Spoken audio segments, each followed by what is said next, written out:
नमस्कार दोस्तों, finish classes bye PS में आपका स्वागत है। हम बीपीएससी के प्रीवियस ईयर क्वेश्चन का सेशन कर रहे थे। लास्ट फर्स्ट लेक्चर में हमने 50 क्वेश्चन लगभग कवर कर लिए थे। ठीक, आज हम बात करेंगे उसके आगे के क्वेश्चन पे, लेकिन उससे पहले बता दूं कि जिसको इसका पीडीएफ चाहिए, पीडीएफ आपको डिस्क्रिप्शन में टेलीग्राम लिंक दिया हुआ है। डिस्क्रिप्शन में जाएंगे, उसके टेलीग्राम लिंक दिया गया है, उसको ज्वाइन करेंगे। उस पर सारे के सारे वीडियो आपको, इन सभी के पीडीएफ आपको अवेलेबल मिल जाएंगे। साथ साथ आपको नोटिफिकेशन भी कोई भी होगा इस वीडियो से रिलेटेड, लेक्चर से रिलेटेड, तो वो आपको उसमें मिलता रहेगा। ठीक, आपको कुछ नहीं करना, आपका पीडीएफ जो है वो फ्री है। आपको बस टेलीग्राम लिंक ज्वाइन करना है। कोई क्वेरी है, कोई सजेशन है, तो आप उसमें डिस्क्रिप्शन में जाएंगे, कॉन्टेक्ट नंबर दिया हुआ है जिसमें केवल टेक्स्ट या व्हाट्सएप अलाउ है। आप टेक्स्ट या व्हाट्सएप करके आप कोई भी क्वेरी या कोई भी सजेशन दे सकते हैं। चलिए आज स्टार्ट करते हैं आज का हम सेशन। तो हमने कल 50 क्वेश्चन किए थे, आज हम उसके आगे का क्वेश्चन स्टार्ट करेंगे।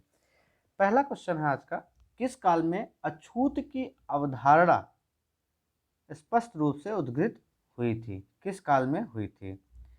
तो ये ऑप्शन है आपका ऋग्वैदिक काल, उत्तर वैदिक काल, उत्तर गुप्त काल और धर्म शास्त्र के समय। तो कब हुआ था ये? धर्म शास्त्र के समय। डी ऑप्शन आपका सही है। धर्म शास्त्र के समय जो वर्णों को बांटा गया, 4 वर्णों में बांटा गया। धर्म शास्त्र के समय 4 वर्णों में बांटा गया। कौन कौन से? ब्राह्मण, वैश्य, क्षत्रिय, दूसरा क्षत्रिय था, फिर वैश्य, फिर शूद्र। 4 वर्णों में हम इसको बांटते हैं, शूद्र। इसके अतिरिक्त समाज में अनेक जातियों यथा अंभस्त, उग्र, निषाद, मागध, वैदेहक, रथकार आदि का आविर्भाव अनुलोम एवं प्रतिलोम विवाहों के फलस्वरूप हो गया है। ठीक, पाणिनि ने जो है शूद्रों को दो प्रकार से बांटा। जो पाणिनि थी, ठीक, उन्होंने शूद्रों को 2 प्रकारों से बांट दिया। पाणिनि ने शूद्रों को 2 प्रकारों से बांटा। कौन कौन से? पहला था निर्वसित और दूसरा अनिर्वसित। तो जो निर्वसित थे, जो पहले प्रकार के थे, इनको शूद्र ही, जो ये ऐसे शूद्र थे जिन्होंने इनको अस्पृश्य माना और अछूत माना गया। तो इसकी जो परिभाषा थी, जो अवधारणा थी, वो धर्मशास्त्र के समय की गई थी। नेक्स्ट क्वेश्चन है, कनिष्क के शासनकाल में बौद्ध सभा किस नगर में आयोजित की गई थी? ठीक, तो कनिष्क के साथ मगध में, पाटलिपुत्र में, कश्मीर में, राजगृह में। कहाँ किया गया था? तो ये किया गया था कश्मीर में। कहाँ पे? कश्मीर के कुंडल वन में। कुंडल वन में हुआ था।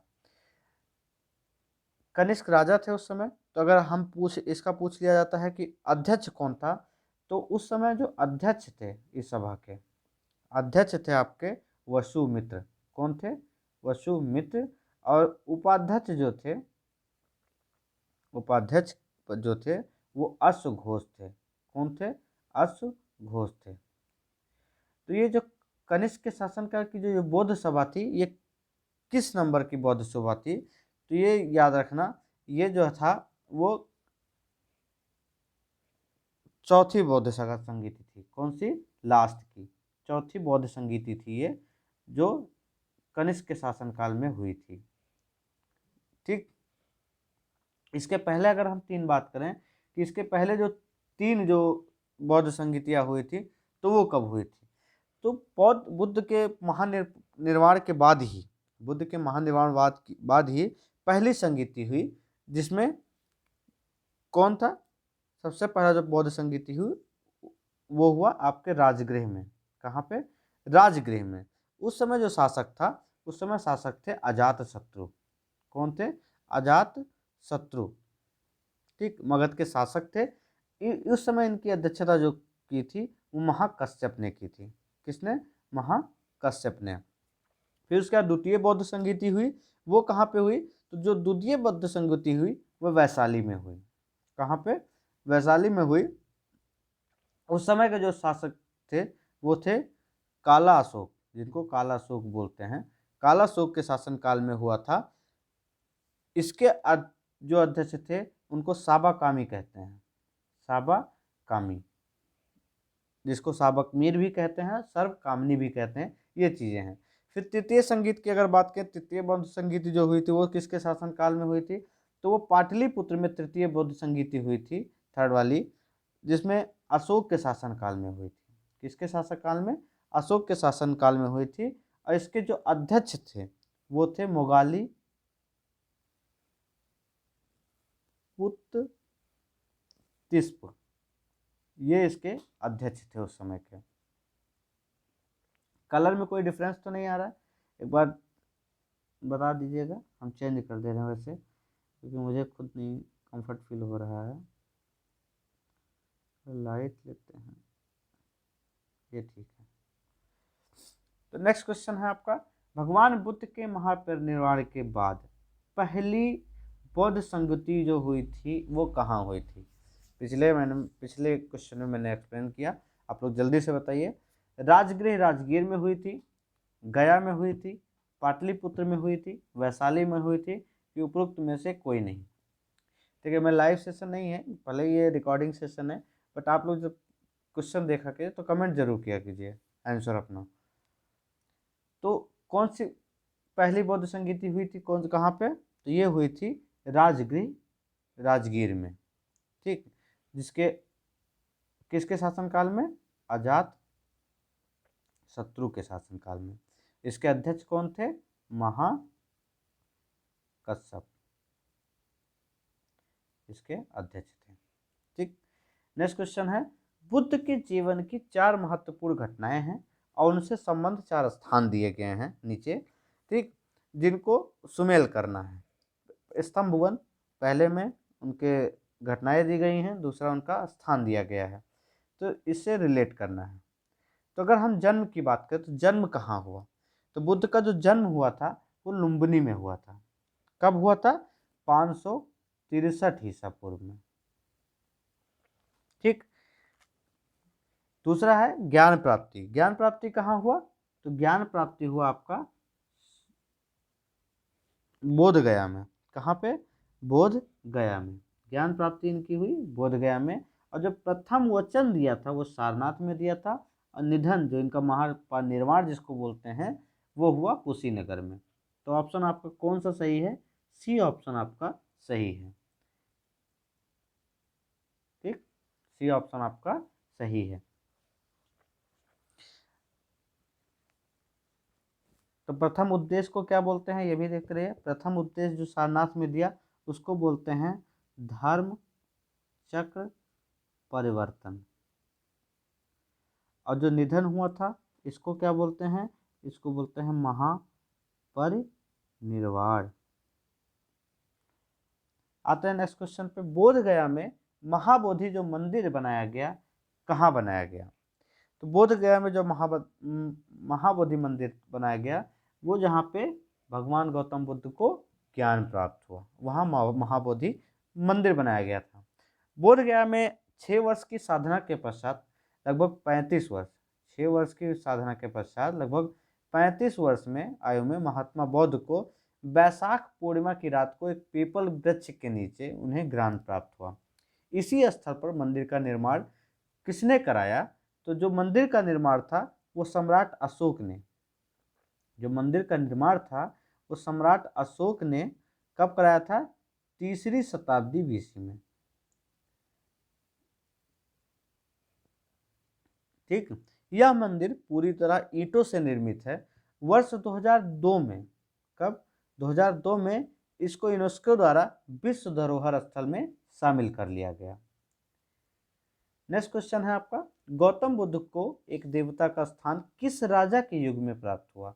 तो गौतम बुद्ध को एक देवता का स्थान जो प्राप्त हुआ वो हुआ कनिष्क राजा के। क्यों? क्योंकि कनिष्क के शासन में अंतिम बौद्ध समितियां हुई। वो कहाँ पे हुआ था मैंने बताया था अभी आपको, जल्दी से कमेंट करके बताइए। अंतिम जो बौद्ध संगीति हुई थी वो कहाँ हुई थी? जल्दी जल्दी जल्दी। कश्मीर में। कहाँ पे? कश्मीर कुंडल वन में। तो यहाँ जब बौद्ध संगीति हुई तो जो बौद्ध संप्रदाय थे, इनको क्या, बौद्ध जो धर्म था, इसी समगीति के बाद दो भागों में विभाजित हो गया, जिसको एक महायान कहा गया और एक हीनयान। तो जो महायान थे, ठीक है, इन्होंने क्या किया, बुद्ध को देवता मान लिया और उनकी पूजा करने लगे। इसी के साथ ही इन्होंने अनेक बोधिसत्वों को भी पूजा प्रारंभ करनी पड़ी। लेकिन जो हीनयान थे, वो इनके धर्मों को, जो इनके विचार थे बुद्ध के, उनका पालन करते थे, बल्कि पूजा नहीं करते थे, उनके विचारों का पालन करते थे, उस पर चलते थे। नेक्स्ट क्वेश्चन है आपका, ईसा पूर्व 6वीं सदी में विश्व की प्रथम गणतंत्रात्मक व्यवस्था कहाँ थी? तो ये थी आपकी वैशाली में। कहाँ पे थी? वैशाली में।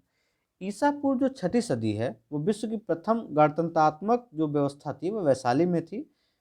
जैसे 6वीं सदी में महाजनपदों में राजतंत्रात्मक शासन व्यवस्था थी, वहीं मतलब जितने महाजनपद थे अधिकतर, वहाँ राजतंत्रात्मक व्यवस्था थी। लेकिन जो वज्जी और मल्ल नामक दो राज्य थे, वहाँ पे गणतंत्रात्मक शासन व्यवस्था प्रचलित थी। वज्जी क्या था? वज्जी 8 राज्यों का एक संघ था। जो वज्जी था वो 8 राज्यों का एक संघ था। और इसकी जो राजधानी थी, मतलब जो जिसमें वैशाली के लिच्छवी जो थे, इन संघ में जो वैशाली के लिच्छवी थे वो सर्वाधिक शक्तिशाली थे, तो इसलिए वैशाली सर्वाधिक शक्तिशाली थी और गणतांत्रिक व्यवस्था यहाँ पाई गई प्रथम। नेक्स्ट क्वेश्चन है, 16 महाजनपदों की सूची उपलब्ध है किसमें? महाभारत में, अंगुत्तर निकाय में, छांदोग्य उपनिषद में, या संयुक्त निकाय में? तो जो महाजनपद हैं उनका सूची किसमें उपलब्ध है? अंगुत्तर निकाय में। बौद्ध ग्रंथ अंगुत्तर निकाय में षोडश महाजनपदों की सूची उपलब्ध है, जिसमें 16 जनपद की बात की जाती है। 16 जनपद कौन कौन से हैं?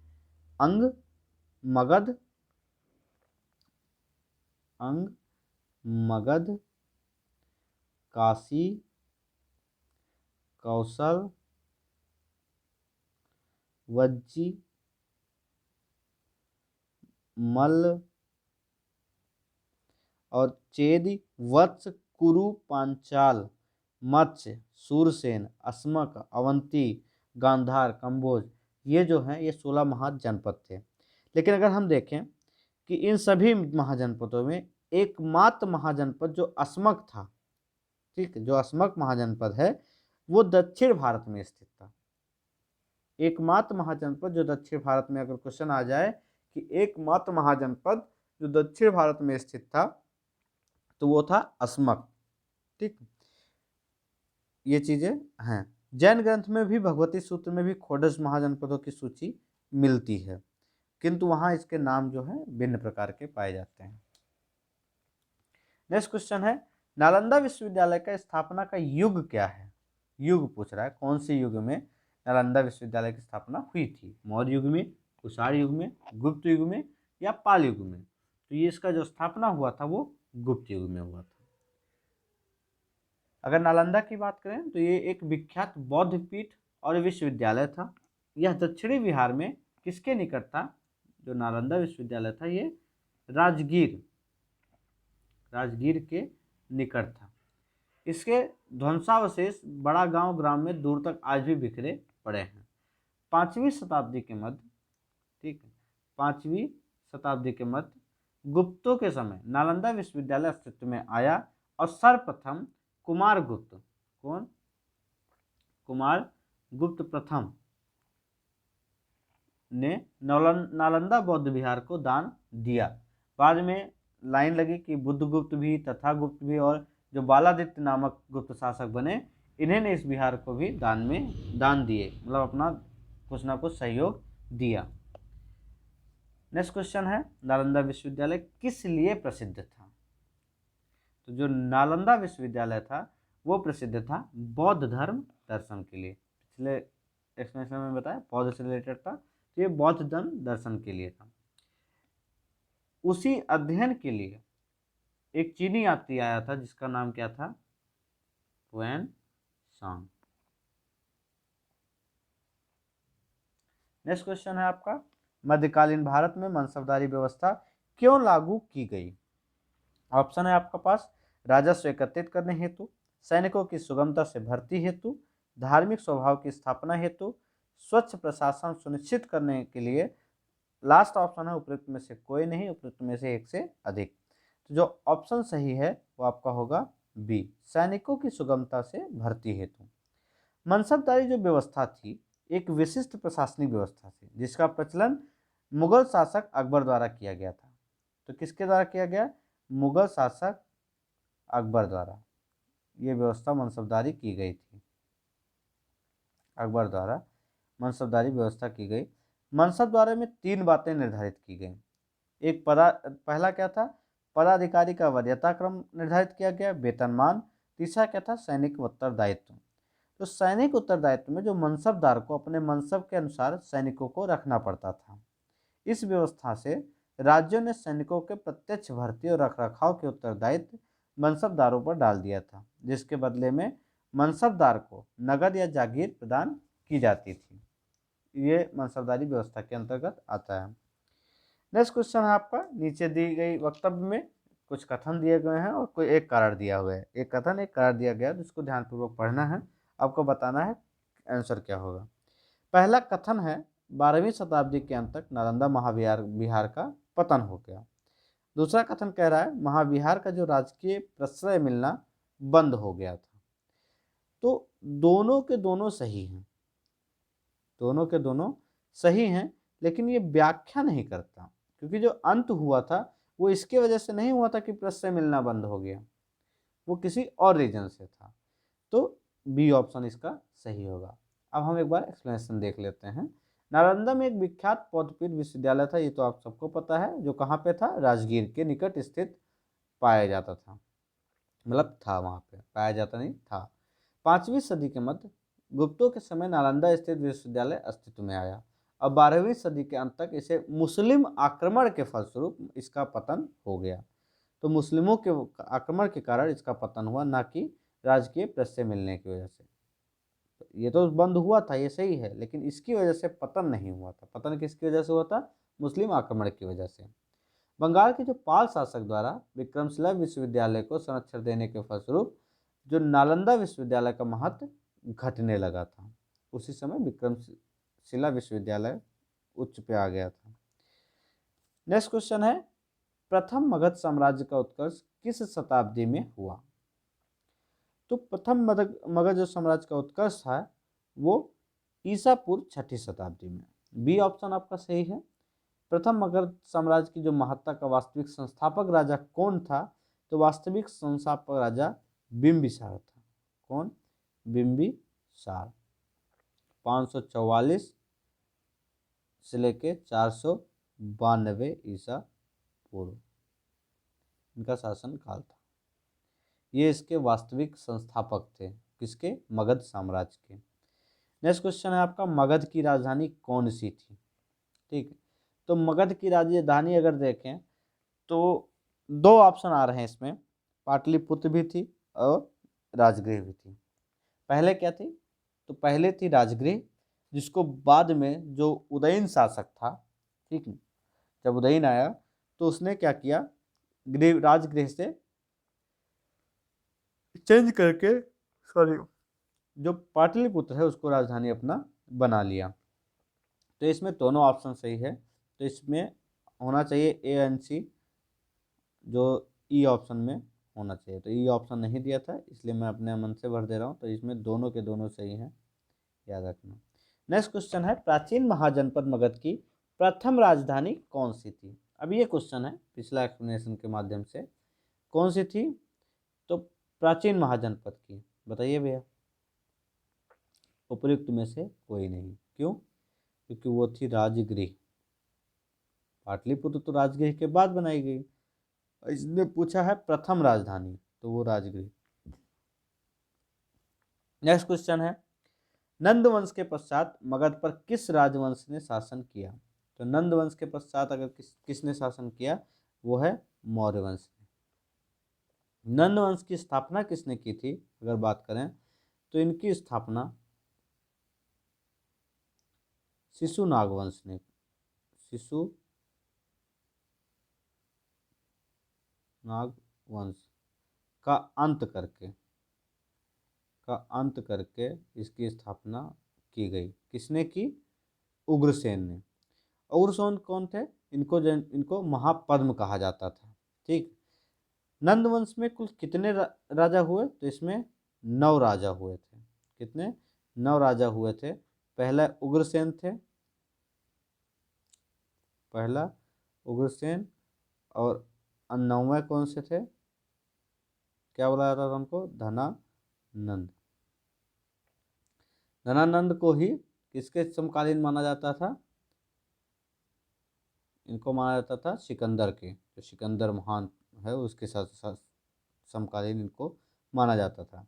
इसी को हटाने के लिए चाणक्य और जो चंद्रगुप्त मौर्य हैं उन्होंने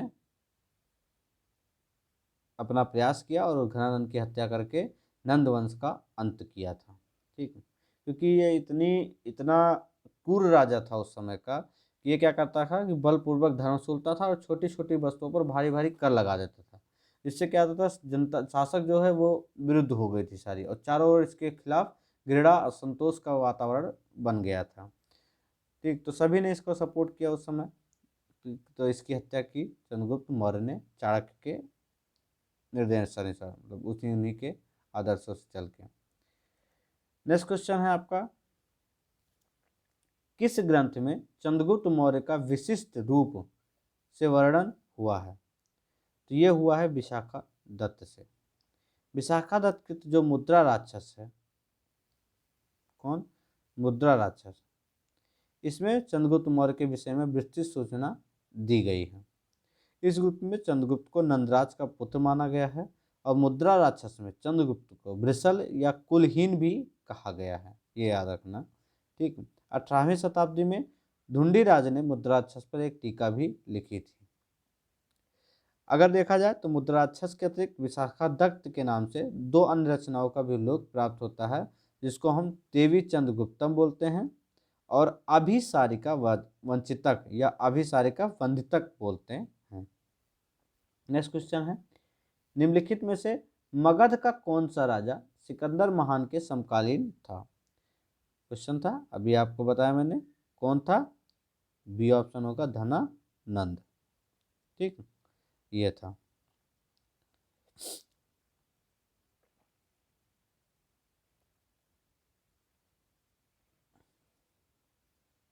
नेक्स्ट क्वेश्चन है आपका, पाटलिपुत्र में स्थित चंद्रगुप्त का महल, सॉरी मिस्टिंग है, चंद्रगुप्त महल मुख्यतः बना था किससे? तो वो बना था लकड़ी से। लकड़ी का महल उनका था चंद्रगुप्त का। बिहार में पटना के समीप, बिहार पीछे से रिलेटेड तो याद रखना, बिहार में पटना के समीप बुलंदी बाग एवं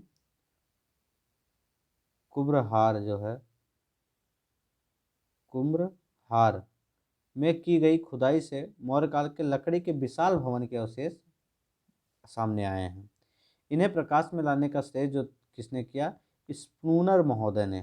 किसने इसका जो प्रकाशित किया? वो स्पूनर महोदय ने, ये भी याद रखना, स्पूनर महोदय।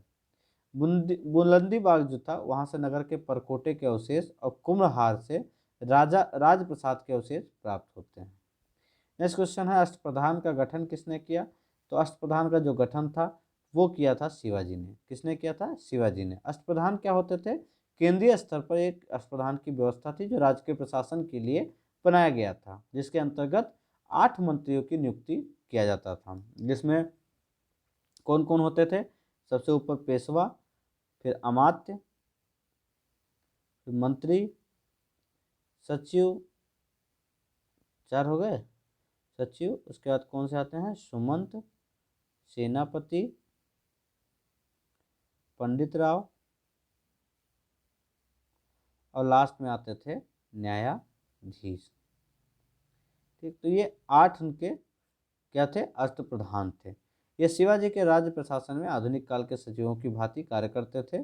इनका कार्य क्या था? राजा को परामर्श देना। ठीक, बस। इसे किसी भी अर्थ में मंत्रिमंडल नहीं कहा जा सकता, क्योंकि प्रत्येक मंत्री राजा के प्रति उत्तरदायी था।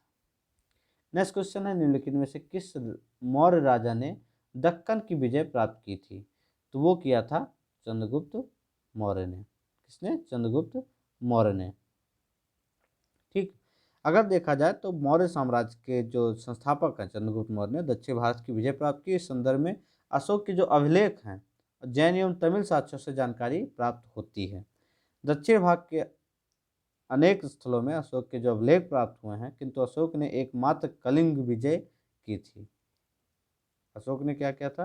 ये तो चंद्रगुप्त मौर्य ऑप्शन है, लेकिन अशोक केवल एकमात्र कलिंग विजय किया था, उसका भी उल्लेख उस वहाँ पे है। अतः ऐसी स्थिति में दक्षिण में विजय का जो श्रेय है वो हम चंद्रगुप्त मौर्य को देते हैं, क्योंकि बिंदुसार की विजय अत्यंत संदिग्ध है। इतिहास में एक विजेता के रूप में स्मरण नहीं किया जाता। जैन और तमिल साक्ष्य भी चंद्रगुप्त मौर्य को दक्षिण विजय की पुष्टि करते हैं। तो इतने सारे जब साक्ष्य चंद्रगुप्त मौर्य की तरफ हैं तो उन्हें ही माना जाएगा। नेक्स्ट क्वेश्चन है, अभिलेख जिससे यह प्रमाणित होता है कि चंद्रगुप्त का प्रभाव पश्चिम भारत पर था, तो किस अभिलेख में ये मिलता है? रुद्रदामन का जो जूनागढ़ अभिलेख है इसमें यह ज्ञात होता है। ठीक, कि चंद्रगुप्त मौर्य जो है वो सौराष्ट्र के स्थित प्रांतीय शासक पुष्यगुप्त ने यहाँ सुदर्शन झील बनवाई थी, और बाद में अशोक के यूनानी गवर्नर तुषास्प ने इस जलाशय के साथ बहुत सी नहरें बनवाई। इस प्रांत को अनार्त तथा सुराष्ट्र कहा गया। इससे पश्चिम भारत पर चंद्रगुप्त के आधिपत्य का प्रमाण मिलता है। नेक्स्ट क्वेश्चन है आपका, निम्नलिखित में से कौन सा क्षेत्र अशोक के साम्राज्य में सम्मिलित नहीं था? तो कौन सा क्षेत्र सम्मिलित नहीं था? श्रीलंका जो था ये अशोक के साम्राज्य में सम्मिलित नहीं था। भारत में अशोक का जो अधिकार था वो चोल, पांड्य, सत्यपुत्र, केरलपुत्र और तामकर्णी मतलब श्रीलंका को छोड़कर सर्वत्र था। मतलब इनको छोड़ के सभी जगह था, क्योंकि इन राज्यों का जो प्रत्यंत सीमावर्ती राज्य कहा जाता था, इसलिए इन पे कोई अधिकार या मतलब कोई साम्राज्य नहीं था इसमें। ये याद रखना। ये कहाँ पे? ये जो अशोक का द्वितीय शिलालेख प्राप्त हुआ था उसमें ये सब कुछ स्पष्ट रूप से सम्मिलित किया गया है, लिखा गया है, देखा गया है। अशोक के शासनकाल में बौद्ध सभा किस नगर में आयोजित की गई थी? मैं एक्सप्लेनेशन में बताया था। तो ये किया गया था आपका कहाँ पे? पाटलिपुत्र में। इसके अध्यक्ष कौन थे उस समय?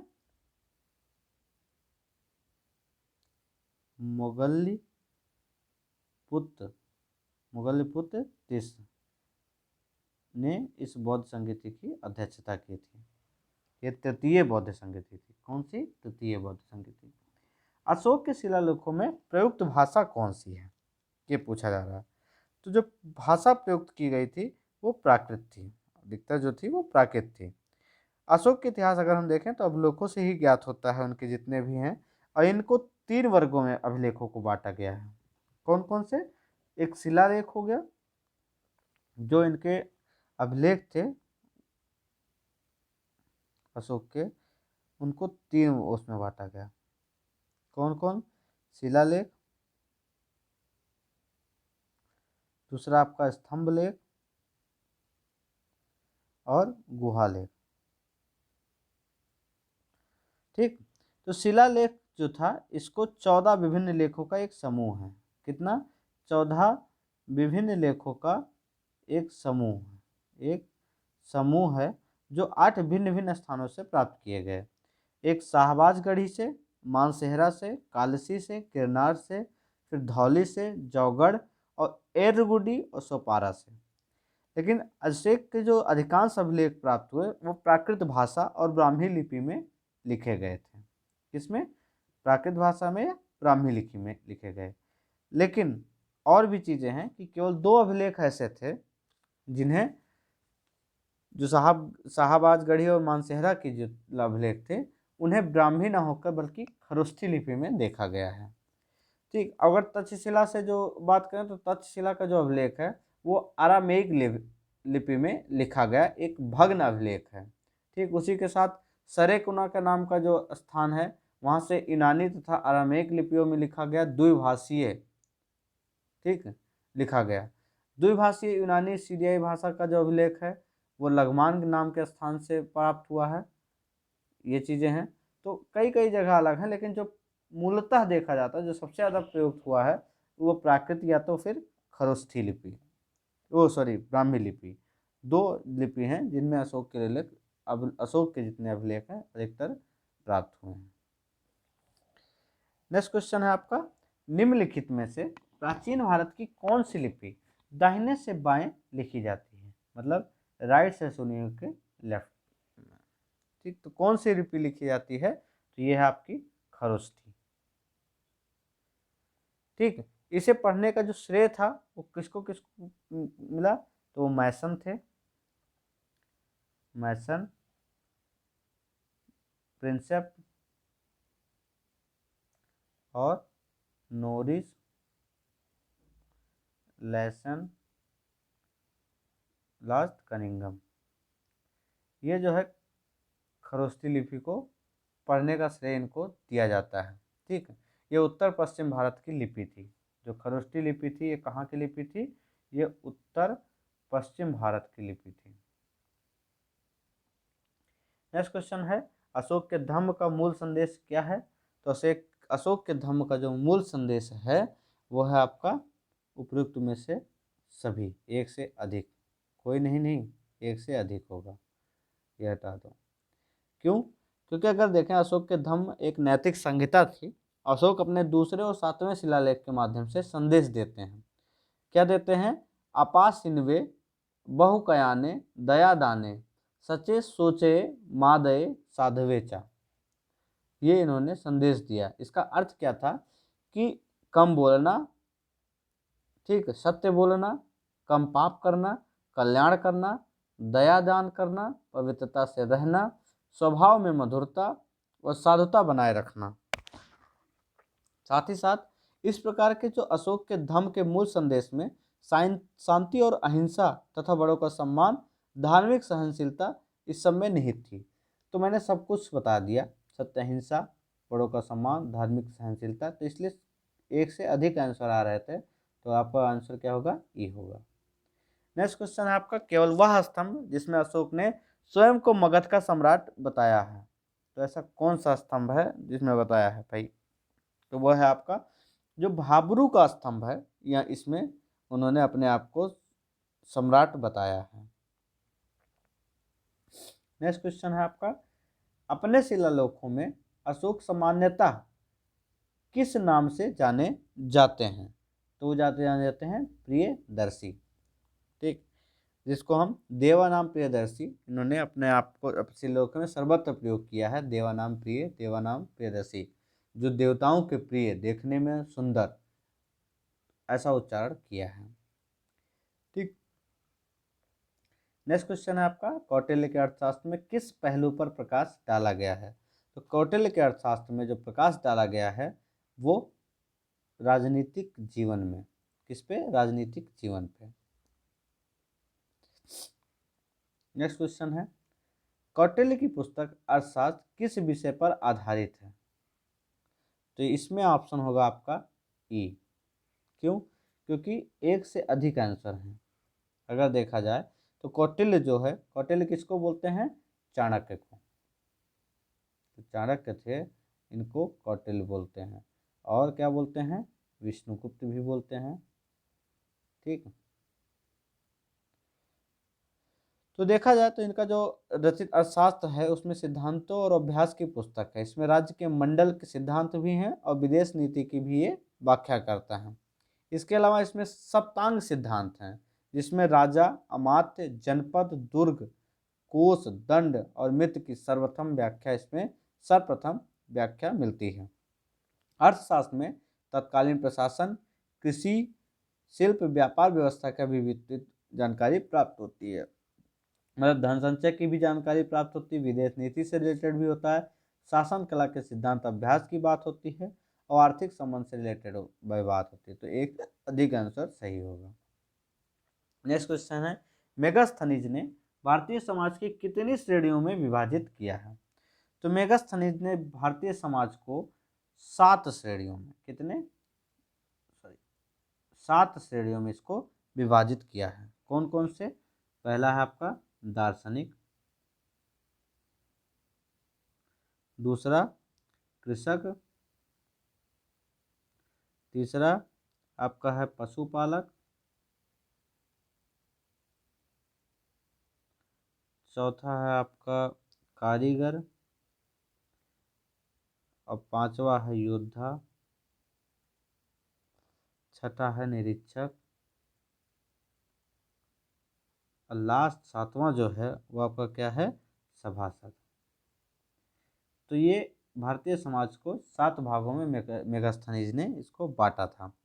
मेगास्थनीज भारतीय समाज में दास प्रथा के प्रचलित होने का उल्लेख नहीं करता है, याद रखना। मौर्य काल में कोई भी व्यक्ति ना तो अपनी जात से बाहर विवाह कर सकता था और ना ही उससे भिन्न पेशा ही अपना सकता था। उसका जो पेशा रहता था वही कर सकता है, अपनी जाति के अंतर्गत ही रह के। नेक्स्ट क्वेश्चन है, मौर्य समाज का 7 वर्गों में विभाजन का विशेष रूप से उल्लेख किया गया है, तो वो किया गया है मेगास्थनीज की पुस्तक इंडिका में। किसमें? इंडिका में। नेक्स्ट क्वेश्चन है, पेरिप्लस ऑफ द इरिथ्रियन सी किसने लिखी?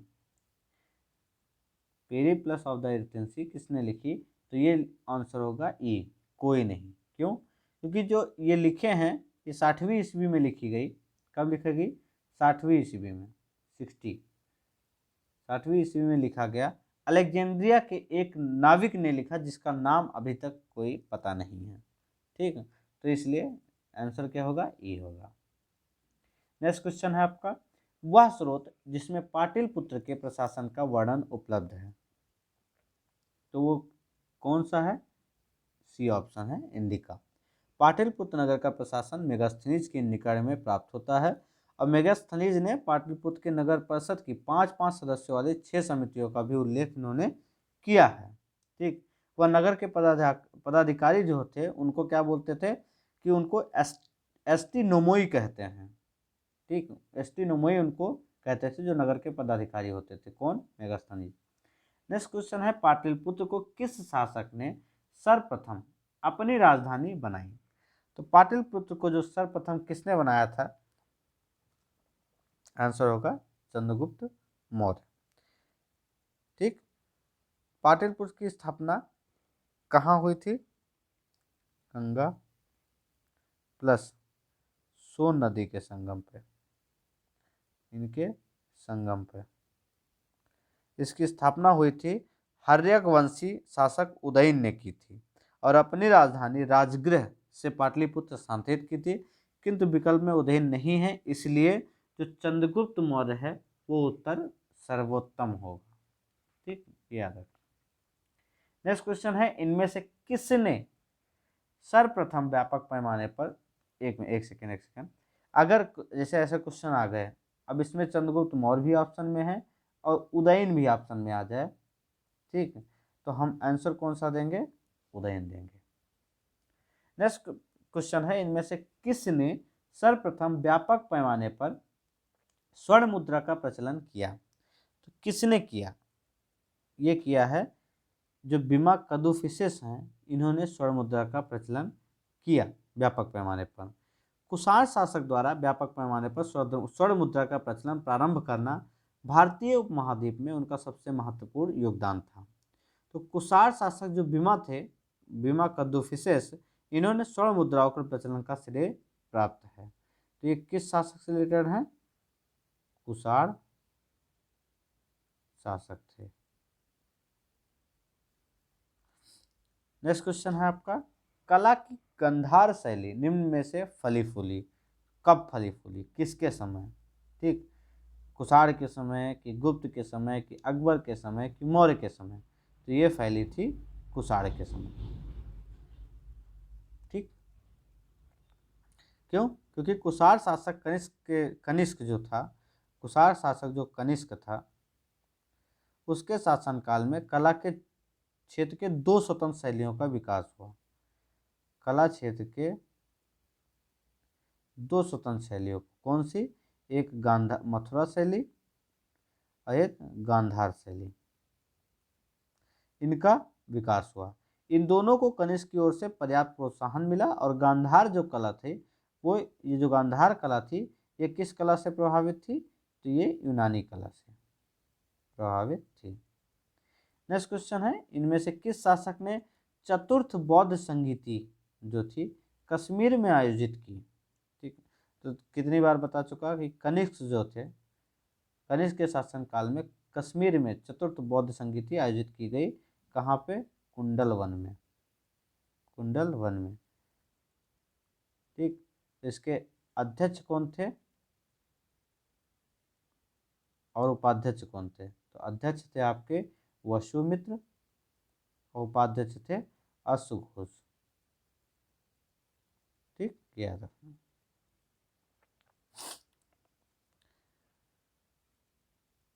नेक्स्ट क्वेश्चन है आपका, शुंग वंश के बाद किस वंश ने भारत पर राज किया, तो वो थे कर्ण वंश, जिसको हम कण्वा बोलते हैं। कर्ण वंश ने शुंग वंश के बाद भारत पर राज किया। शुंगों के समान भी यह भी एक ब्राह्मण वंश था। तो अगर देखा जाए तो शुंग वंश का जो अंतिम राजा था कौन था, शुंग वंश का अंतिम राजा, सॉरी, अंतिम राजा जो शुंग वंश का था वो था आपका राजा देवभूति। कौन थे, राजा देवभूति। अपने अमात्य वसुदेव के षड्यंत्रों द्वारा इनको मार डाला गया। वसुदेव ने जिस नवीन राजवंश की नींव डाली उसको हम बोलते हैं कंडवंश या कण्वा वंश। ठीक, नेक्स्ट क्वेश्चन है, राजा खारवेल का नाम जुड़ा हुआ है, किससे जुड़ा हुआ है, तो राजा खारवेल का जो नाम था वो हाथी गुम्फा अभिलेख के साथ जुड़ा हुआ है। कलिंग का जो चेदी शासक खारवेल था वो प्राचीन भारतीय इतिहास के महानतम सम्राटों में से एक माना जाता है। उड़ीसा प्रांत के भुवनेश्वर में 3 मील की दूरी पर स्थित उदयगिरी पहाड़ी है। ये है, ये कहाँ पे है, उदयगिरी पहाड़ी। उसी के साथ उदयगिरी पहाड़ी की हाथी गुम्फा से उसके बिना तिथि का अभिलेख प्राप्त हुआ है। इसमें खारवेल के बचपन, शिक्षा, राज्याभिषेक तथा राजा होने के बाद से 13 वर्षों तक के शासनकाल की जो घटनाएं हैं क्रमबद्ध विवरण किया गया। ठीक, और राजा खारवेल का एकमात्र स्रोत, इनका इतिहास जानने का एकमात्र स्रोत अगर क्वेश्चन पूछ ले कि कौन सा है तो वो है हाथी गुम्फा का अभिलेख। ठीक, नेक्स्ट है, नगरों का क्रमिक पतन किस काल की एक महत्वपूर्ण विशेषता थी, तो नगरों का क्रमिक पतन वो गुप्त काल की, किसकी, गुप्त काल की एक महत्वपूर्ण विशेषता थी। गुप्त काल में क्या हुआ कि नगर क्रमिक पतन की ओर अग्रसर हुए और संपूर्ण गंगा घाटी में जो शहर पहले अत्यंत समृद्ध अवस्था में था उनमें से अधिकांश को गुप्त युग में या तो त्याग दिया गया या वहां के आवासन में पर्याप्त विघटन हो गया।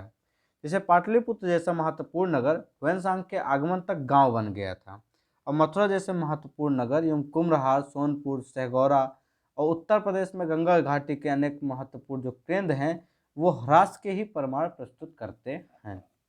ठीक, ये गुप्त काल के समय ऐसा हुआ। नेक्स्ट क्वेश्चन है, निम्नलिखित में से कौन सा बंदरगाह गुप्त काल में उत्तर भारतीय के लिए उपयोग किया जाता था, तो वो है आपका ऑप्शन ई। क्यों, क्योंकि इसमें कैम्बे भी होता था, भड़ोज भी होता था, ठीक, और कल्याण भी होता था। ये 3 आंसर है। और ताम्रलिप्ति तो एक महत्वपूर्ण गुप्त काल में प्रमुख बंदरगाह था। ये चारों के चारों सही हैं, इसलिए ई होगा उपरोक्त में से एक से अधिक। गुप्त काल में जो ताम्रलिप्ति है ये एक महत्वपूर्ण प्रमुख बंदरगाह था जहां से उत्तर भारत के साथ दक्षिण पूर्व एशिया भी और चीन, लंका, जावा, सुमात्रा इन देशों के साथ व्यापार होता था। पश्चिमी भारत का जो प्रमुख बंदरगाह था वो भड़ोच था जहां से पश्चिमी देशों के साथ समुद्री व्यापार होता था। ठीक, और इसी के अलावा कल्याण, बॉम्बे से भी उत्तर भारतीय व्यापार होता था। नेक्स्ट क्वेश्चन है, किस शासक वंश ने मंदिरों और ब्राह्मणों को सबसे अधिक ग्राम अनुदान दिया था, तो किस शासक ने दिया था, वह आपका गुप्त वंश ने। गुप्त वंश के शासकों ने मंदिरों और ब्राह्मणों को सबसे अधिक ग्राम अनुदान में दिए। गुप्त लेखों में जिन भूमिदानों का उल्लेख किया गया उससे यह स्पष्ट होता है कि जो भूमिदान के साथ साथ गांव की भूमि से उत्पन्न होने वाली जो आय थी वो गृहीता को भी सौंप दी जाती थी। तो नेक्स्ट क्वेश्चन है, गुप्त युग में भूमि राजस्व की दर क्या थी? तो गुप्त जो युग था उसमें भूमि राजस्व का जो दर निर्धारित किया गया था तो उपज का जो छठा भाग था वो था, ठीक, जिसको हम साष्टांश कहते हैं। गुप्त अभिलेखों में भूमि कर को उद्रंग तथा भागकर कहा गया। क्या कहा गया है? भूमि कर को उद्रंग, उद्रंग या भागकर, भागकर, इसको क्या कहा जाता था? भूमि कर। ठीक, ये गुप्त अभिलेखों में प्राप्त हुए हैं। नेक्स्ट क्वेश्चन है, भागवत संप्रदाय के विकास में किसकी देन अत्यधिक थी? तो भागवत संप्रदाय में जो देन थी किसकी दी थी, अधिक थी? वो गुप्त की थी। भागवत और भागवत चाहे कहो या वैष्णव, जो वैष्णव धर्म थे उनका जो चरमोत्कर्ष था वो गुप्त राजाओं के शासनकाल में हुआ। गुप्त नरेश वैष्णव मतानुयायी था, इन्होंने इसे अपने राजधर्म बना लिया, ठीक है। और अधिकांश शासक जो थे वो परम भागवत की उपाधि धारण करते थे। विष्णु का जो वाहन था गरुड़, वो गुप्तों का राज चिन्ह था, याद रखना। नेक्स्ट क्वेश्चन है आपका, इनमें से किसने पहली बार व्याख्या की थी कि पृथ्वी के अपने धुरी पर घूमने के कारण प्रतिदिन सूर्योदय एवं सूर्यास्त होता है? तो ये किसने किया था? ये आर्यभट्ट ने किया था। आर्यभट्ट प्रथम व्यक्ति थे जिन्होंने ऐसी व्याख्या दी, ठीक है। नेक्स्ट क्वेश्चन है आपका, इनमें से कौन गुप्त काल में औषधि के क्षेत्र में अपने कार्य के लिए जाने जाते हैं? तो वो है ऑप्शन कौन सा होगा? ई। क्यों? जो सुश्रुत हैं, ठीक, ये शल्य क्रिया का जनक कहा जाता था इनको। यह काशी के रहने वाले थे। इनका काल जो था वो लगभग 600 ईसा पूर्व माना जाता है। कितना? 600 ईसा पूर्व माना जाता है। और ये सौनक ऋग्वेद कालीन ऋषि थे। शूद्रक, जो शूद्रक थे ये क्या थे? ये गुप्त कालीन नाटककार या साहित्यकार थे, ठीक। सौमिला जो थी, सौमिला ये क्या थे? ये गुप्त, सौमिला भी गुप्त कालीन नाटककार हैं जिसे कालिदास ने भास और कवि पुत्र के साथ याद किया है। इस प्रकार गुप्त काल में औषधि के क्षेत्र में उपयुक्त में से किसी ने कार्य नहीं किया, किसी ने औषधि के रूप में कार्य नहीं किया। यद्यपि बिहार लोक सेवा आयोग ने इसका जो उत्तर माना था, क्या माना था? ए माना था, सुश्रुत, जो सही नहीं है, क्योंकि गुप्त साम्राज्य जो काल था वो 275 एडी से श्रीगुप्त से प्रारंभ होता है, जो सुश्रुत के मान्य काल 600 बीसी से 1500 बीसी के बीच में करीब 1000 वर्ष का बाद का है। इसलिए सुश्रुत को गुप्त काल के समकालीन मानना जो है वो औचित्यपूर्ण नहीं है, ये भी बता दिया। नेक्स्ट क्वेश्चन है, चीनी यात्री ह्वेनसांग ने किस विश्वविद्यालय का अध्ययन किया था? तो वो किया था आपके नालंदा। किसका? नालंदा का। चीनी यात्री कब आए थे भाई ह्वेनसांग? तो 637 ईस्वी में नालंदा गए थे, ठीक।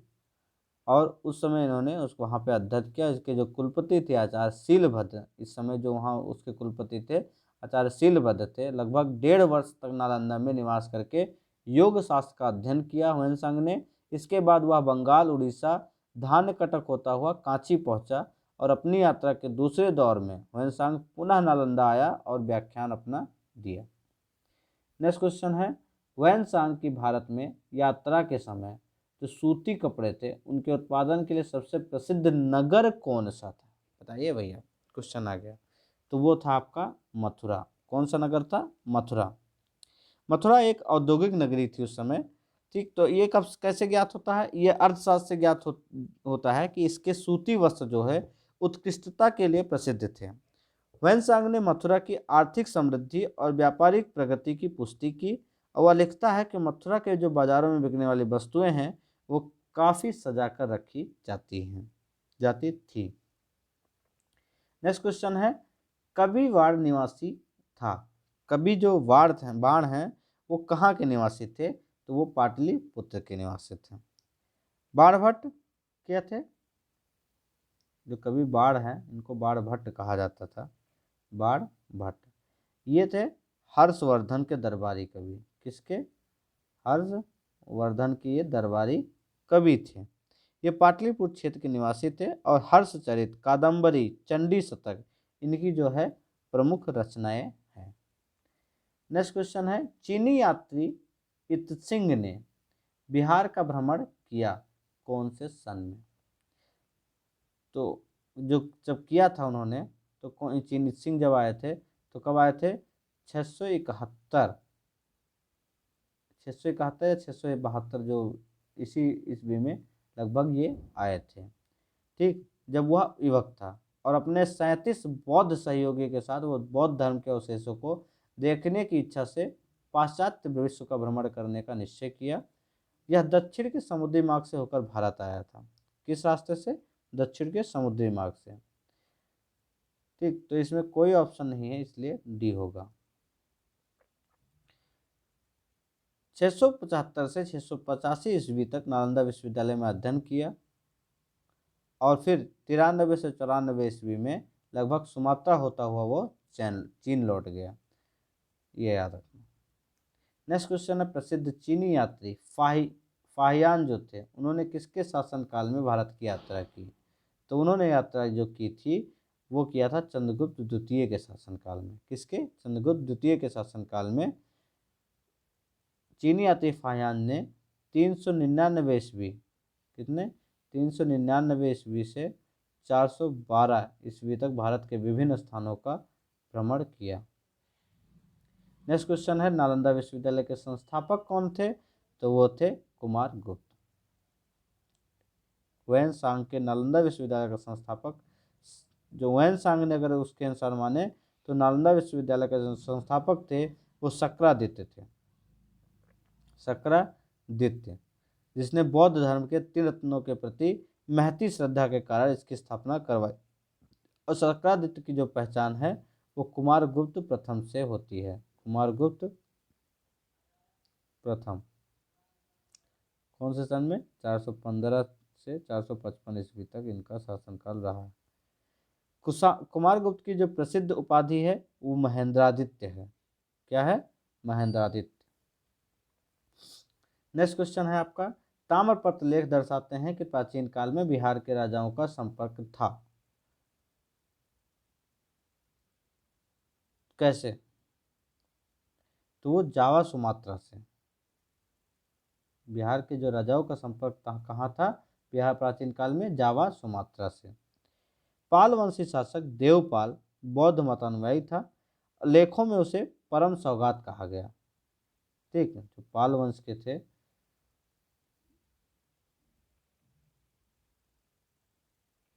पाल वंशी शासक देवपाल, इनको परम सौगात कहा गया। क्या? परम सौगात। उन्हें उसने जावा के शैलेंद्र वंशी शासक बलपुत्र देव के अनुरोध पर उसे नालंदा में एक बौद्ध विहार बनवाने के लिए 5 गांव दान में दिए थे। ये याद रखना। इसलिए प्राचीन काल में बिहार के जो राजाओं का संपर्क जावा सुमात्रा से माना जाता है। नेक्स्ट क्वेश्चन है, स्वर्णभूमि का वह राजा कौन था जिसने नालंदा के में एक बौद्ध विहार की स्थापना की और उसे रख रखाव हेतु अपने दूत द्वारा देवपाल से 5 गांव दान में देने के लिए प्रार्थना की? तो स्वर्ण भूमि यानी सुमात्रा। तो वह राजा कौन था? तो वो थे बलपुत्र देव। अभी पिछले डिस्क्राइब में या एक्सप्लेनेशन में मैंने बताया। तो स्वर्ण भूमि के शासक बलपुत्र देव ने नालंदा में एक बौद्ध विहार की स्थापना की और इसके रख रखाव ने देवपाल ने इनको 5 गांव दान में दिए थे। नेक्स्ट क्वेश्चन है, नालंदा विश्वविद्यालय के विनाश के कारण थे क्या थे?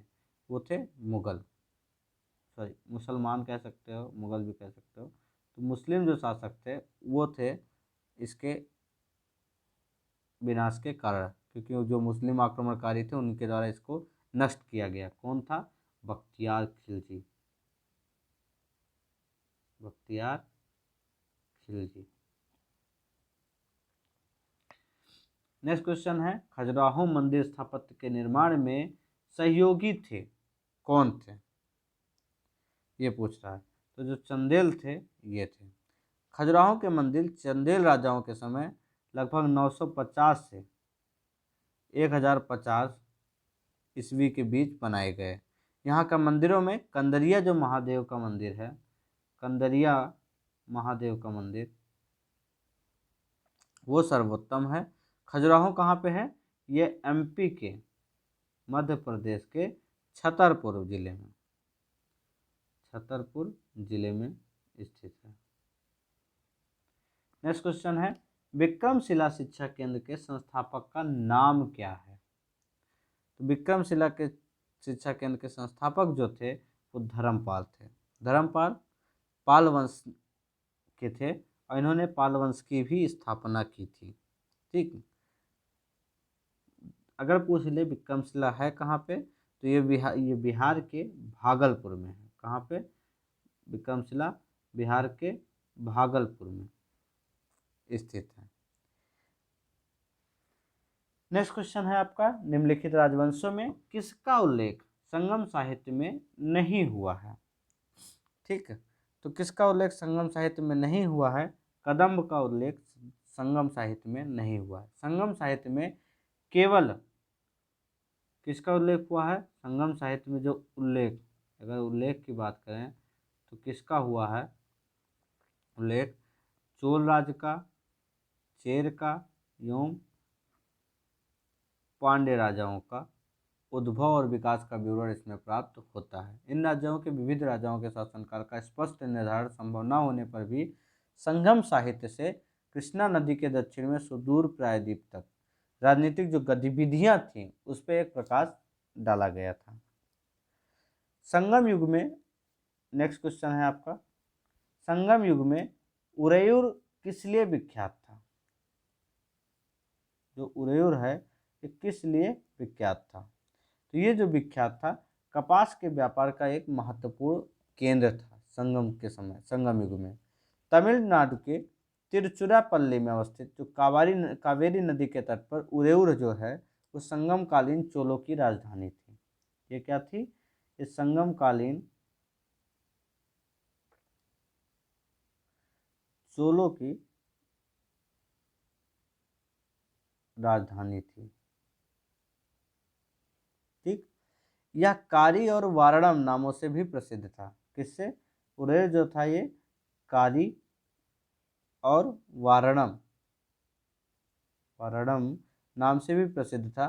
संगम युग में उरेर कपास और सूती वस्त्रों का एक बड़ा केंद्र था। नेक्स्ट क्वेश्चन है, मुद्रा राक्षस निम्न में से लेखक कौन है इसके? तो मुद्रा राक्षस के लेखक हैं विशाखा दत्त।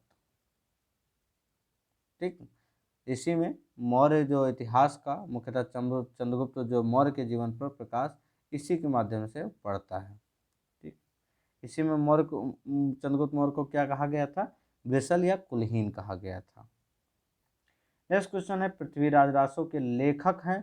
तो पृथ्वीराज रासो के लेखक जो हैं वो चंद्र बरदाई हैं। कौन है? चंद्र बरदाई।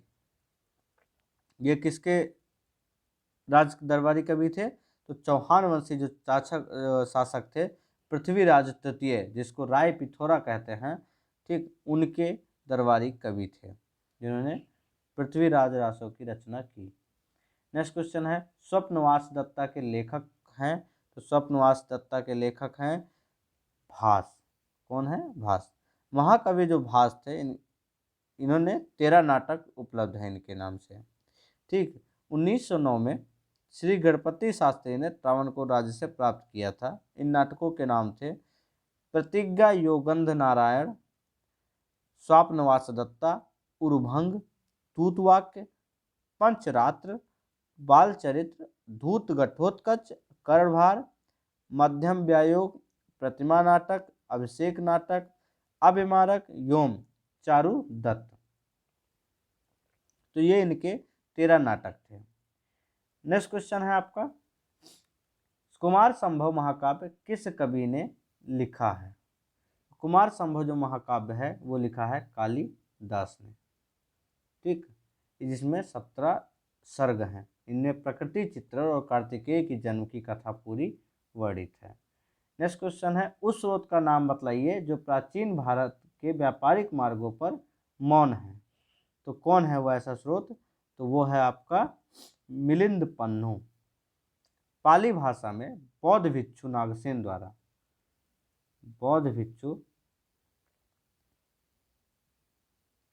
नागसेन द्वारा पाली भाषा में, कौन सी भाषा में? पाली भाषा में ना नागसेन और हिंद यवन शासक मेनांडर के बीच जो वार्तालाप का वर्णन है वो इसमें किया गया है। यह व्यापारिक मार्गों का वर्णन नहीं मिलता, इसमें व्यापारिक मार्गों का मिलन नहीं होता है। तो मौन है, व्यापारिक मार्गों पर मौन कौन है? मिलिंद पन्नों के उसमें, और सब में व्यापारिक मार्गों की बातें मिल जाती हैं। नेक्स्ट क्वेश्चन है, हर्षचरित नामक पुस्तक किसने लिखी? तो हर्षचरित नामक पुस्तक जो लिखी थी वो बाणभट्ट ने। किसके शासनकाल के ये कवि, दरबारी कवि थे? हर्षवर्धन के शासनकाल के ये दरबारी कवि थे। नेक्स्ट क्वेश्चन है, चोल काल किसके लिए प्रसिद्ध था? तो जो चोल काल था वो प्रसिद्ध था ग्राम पंचायत, जो विलेज असेंबली थी उसके लिए, क्योंकि उनकी सबसे उल्लेखनीय जो विशेषता थी वह स्वायत्त शासी ग्रामीण संस्थाओं के संचालन में परिलक्षित होती है। ठीक, इसलिए ग्राम पंचायत जो थी वो चोल काल में प्रसिद्ध था। और उत्तर मेरूर से प्राप्त अभिलेख जो प्राप्त होते हैं उसमें भी ग्राम सभा की कार्यवाही का विस्तृत वर्णन मिलता है। ठीक, नेक्स्ट क्वेश्चन है, कौन सा मध्यकालीन भारत साम्राज्य व्यापक स्तर पर स्थानीय स्वशासन के लिए प्रसिद्ध था? तो ये प्रसिद्ध था चोल। कौन था? चोल। प्राचीन इतिहास का previous year question, last 10 year का ये लास्ट क्वेश्चन है। ठीक, जो है दक्षिण भारत के मंदिरों के आकर्षक द्वार क्या कहलाते हैं? तो दक्षिण भारत के जो मंदिर के आकर्षक द्वार हैं वो कहलाते हैं आपके उसको गोपुरम बोलते हैं। दक्षिण देखा होगा आपने, दक्षिण के मंदिरों के जो आकर्षक मतलब मंदिर देखेंगे दक्षिण साउथ साइड के, तो मंदिर के पहले ही जो वहाँ से एंट्री होती है बहुत बड़ा भारी सा एक विशाल का एंट्री गेट बनता है, उसको हम गोपुरम कहते हैं। ये दक्षिण शैली की जो है उसकी एक परंपरा है, उसके एक डिजाइन का उसका स्ट्रक्चर है द्रविड़ शैली की। पांड्यों चोलों के राज्यकाल में द्रविड़ शैली पनपती रही और पांड्य काल में मंदिर छोटे होते थे, किंतु जो उनके प्रांगण के चारों ओर दीवार प्राचीर बनाए जाते थे वो बहुत बड़े होते थे। इन्हें प्रवेश द्वार कहा जाता था, जिन्हें गोपुरम कहते थे, और भव्य विशाल प्रचुर मात्रा में शिल्पकारिता से अलंकृत होते थे। चोलकालीन वास्तुकला की विशेषता मंदिर नहीं है अपितु गोपुरम है। ठीक, तो थैंक यू सो मच। ये पूरा प्राचीन इतिहास प्रीवियस ईयर जितने भी बिहार पीसीएस में आए हैं उससे रिलेटेड क्वेश्चन थे। नेक्स्ट हम बात करेंगे मध्यकालीन इतिहास का, नेक्स्ट जो हमारा लेक्चर होगा। ठीक, तो आपको प्राचीन इतिहास का एक्सप्लेनेशन अगर कहीं गड़बड़ी लगी हुई है, कहीं मुझसे त्रुटि हुई है तो प्लीज़ कमेंट जरूर करें। ठीक, सजेशन ज़रूर दें, और कैसा लगा, अगर अच्छा लगा तो प्लीज़ शेयर करें, लाइक करें, सब्सक्राइब करें, कमेंट करें। ठीक, और दूसरों को इसको दूसरों तक पहुंचाएं। Thank you so much for this session and have a lovely day with you all. Thank you.